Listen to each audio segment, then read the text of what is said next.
To me, Talisker stands as one of the greatest distilleries of all time, and for many years I often kept a bottle of it at home. And this was something I regularly did until about 2023, early 2023 in particular, when prices started to climb. Since then, I've really made a point to only purchase it when it's on discount. Just the prices have gone up quite significantly from what it used to be. That's just how it is. So currently, the Korean whiskey scene isn't exactly thriving, and it's led to a lot of whiskies, including Talisker, being sold at reduced prices. And hell, it wasn't that long ago I picked up a bottle of the 2022 Clanglish special release at like almost half price, just because it was just sitting on the shelf for such a long time. Anyway, with this Talisker bottle here, it was basically the same. It was on sale because no one was buying it, so they reduced the price by about 30%, and I saw that and I picked it up. Why not? I do like Talisker after all. It's not the Talisker 10 that I used to love buying. It's its counterpart, the Talisker Storm, but it's a Talisker, so doesn't bother me in the end. I did the same a while back too with Talisker Skye. I saw that on discount for like half the price it usually goes for. I picked it up, and for what it was good. But you really can't go wrong with Talisker, that's the thing. Anyway, before we dive into the whiskey itself, we should probably take a moment for some background on this whiskey. So Talisker itself, Talisker Distillery itself, it is the oldest distillery on the Isle of Skye and used to be the only distillery there until recent years.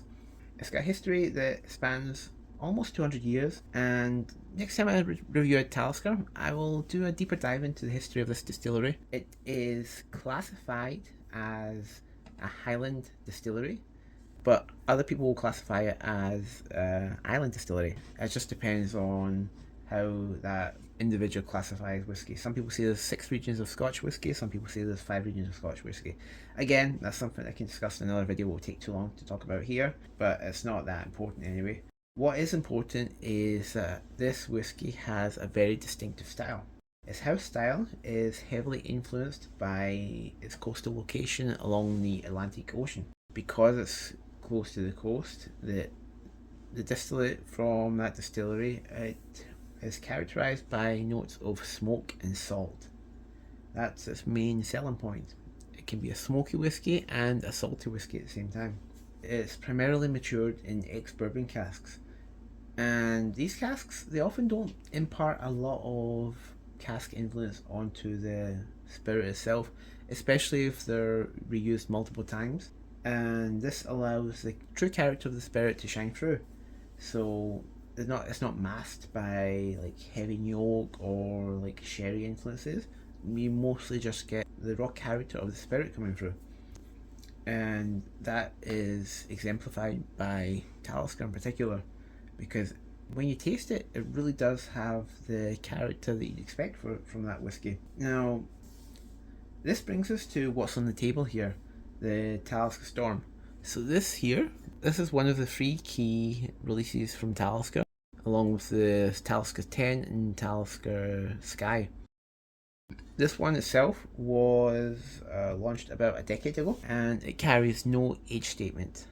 So it's not like the 10-year-old, it doesn't say how old it is, so it could be some younger whiskey in this, it could be some older stuff too. But usually with a no age statement whiskey, it allows the producer to add some younger whiskies into it as well. It doesn't say how young they are, we don't know.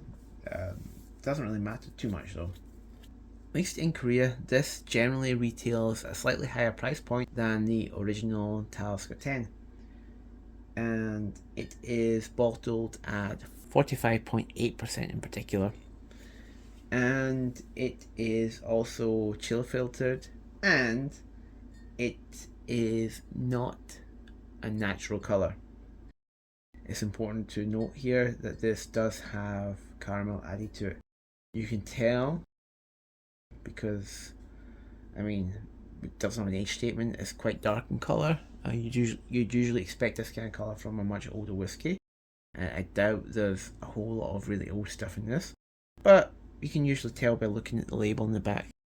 So, because of regulation in certain countries, you have to say what's on the label. And if you look here at the German one, here, and the other one's down here. Some of these labels here will say that there's caramel inside this whiskey. There's caramel colouring. Also says here down here too in Korean as well. Where's that? Caramel sekso. So anyway, without further ado, let's get to some tasting. Oh yeah, I just pointed out the caramel thing because it's not a major complaint for me, but I know that for some people they do like to know if the whiskey is natural colour or not.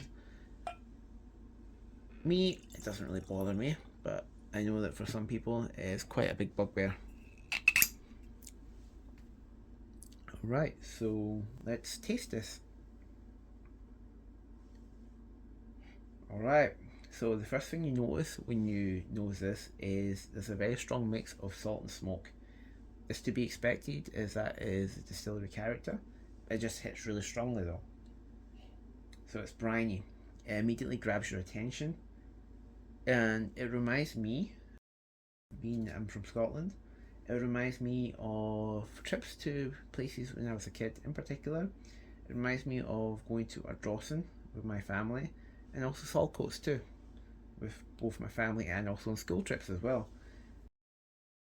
Yeah, those are two seaside towns in Scotland, and for me, I've got quite fond memories of them.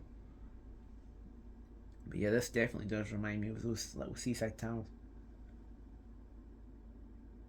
Yeah, very nice, very briny. It reminds me a lot of the sea.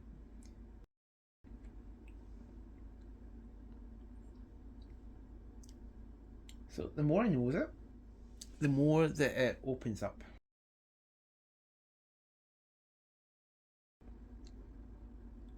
Yeah, we get hints of vanilla, we get sweetness too. Some black pepper. It's quite earthy as well. More like old wood, I would say. Some fruit as well. I would say it's probably closest to green apple. That would be my guess. That would be my guess. It gives it a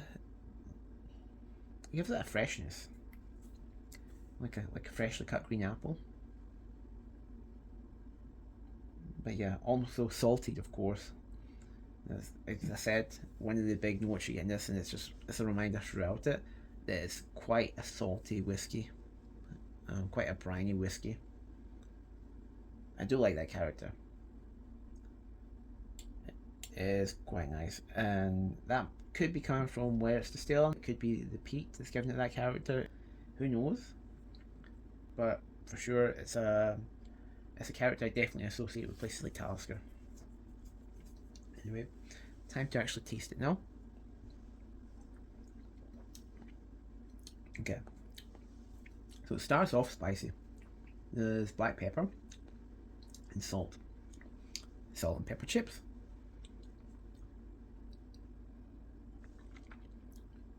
It's very lively. It is a bit sharp, I would say. So it's sharp, but the more it stays in my mouth, the more it sort of smooths out, and the sweetness starts to come through, like vanilla, caramel, bruised apples. Maltiness is becoming a bit more prominent. One more sip.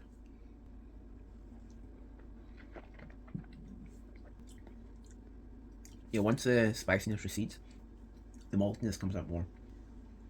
That's a nice balance to it. It's a really, really nice balance. Finish wise, it's quite long, it stays in your mouth. It's also quite salty too. So there's salt and malt hanging around, and also a bit of smoke as well. It really makes you want to have another sip. And honestly, with Talisker, you can't have enough Talisker. Once you got it, you can't put it down. Overall, it's a solid representation of Talisker style. It captures the coastal influence that you'd expect from that distillery, but overall it's very approachable. It's got a nice nose, and once you get by the initial spice on this, it does sweeten up quite a lot. And as I said, it finishes with a nice malty sweet and salty finish. It's really nice, Really, really good. So it stays really true to the profile that Talisker's always been going for, and again, that's just smoke and salt. How would I rate it compared to the 10? I honestly would say it's a lot more punchy than the 10. It hits you in the face a lot harder than the 10 does. The 10 is a lot more approachable, especially when it comes to the first sip. This is harsher, it's very assertive. And that's just because it's got younger whiskies in it. And you often find out with a lot of younger whiskies, especially when it comes to whiskies that are peated, they can punch you in the face.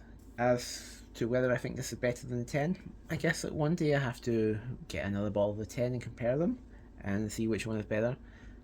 I think comparing it directly wouldn't do justice to this, so as I said, it's its own beast. The 10 is a lot more mellow, it's a lot more approachable. This here, it's a more raw, a more untamed version of Talisker. It hits you harder, but also it gives you the flavours that you'd expect from Talisker at a much more intense level. If you've had Talisker Storm or Talisker 10 or Talisker Skye and you've compared them before, let me know what you think of them. Anyway, thank you for watching and Slante.